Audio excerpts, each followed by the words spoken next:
हमरा चोलिया के देवरा भेजा पैसा के पीछे गाड़ी से डीजे राजू पीछे गाड़ी से। होलिया में नासा चढ़ल बाटे हमरा ताड़ी से। होलिया में नासा चढ़ल बाटे हमरा ताड़ी से। हमरा चोलिया के देवरा भेजा पैसा के पीछे कारी से।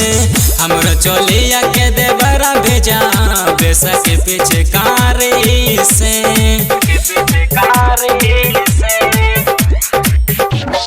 हमरा चोलिया के देवरा भेजा पैसा के पीछे गाड़ी से। पीछे गाड़ी से। हमरा चोलिया के देवरा भेजा पैसा के पीछे गाड़ी से। होलिया के दिन नियराई रे पियावा हमर भुलाई रे। कैसे हमाना करी देवर के पियावा बाड़ी कसाई रे।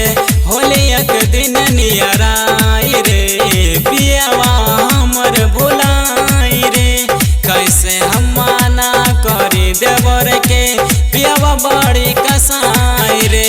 दोनों जवना के हमरो ढाकत देवरा साड़ी से। दोनों जवना के हमरो ढाकत देवरा साड़ी से। हमरो चोलिया के देवरा भेजा पैसा के पीछे कारी से। हमरो चोलिया के देवरा भेजा पैसा के पीछे कारी से। पीछे गाड़ी से। हमरा चोलिया के देवरा भेजा पैसा के पीछे गाड़ी से।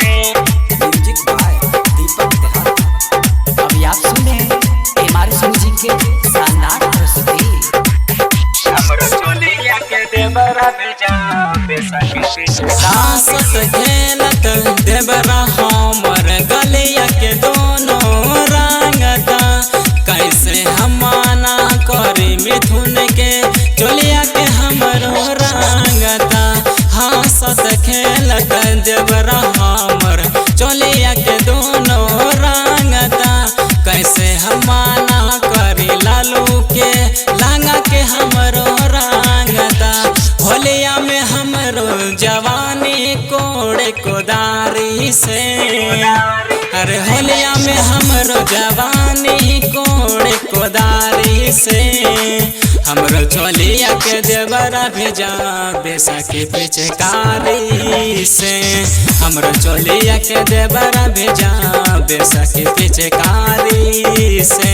हमरो चोलिया के देवरा भेजा पैसा के पीछे कारी से।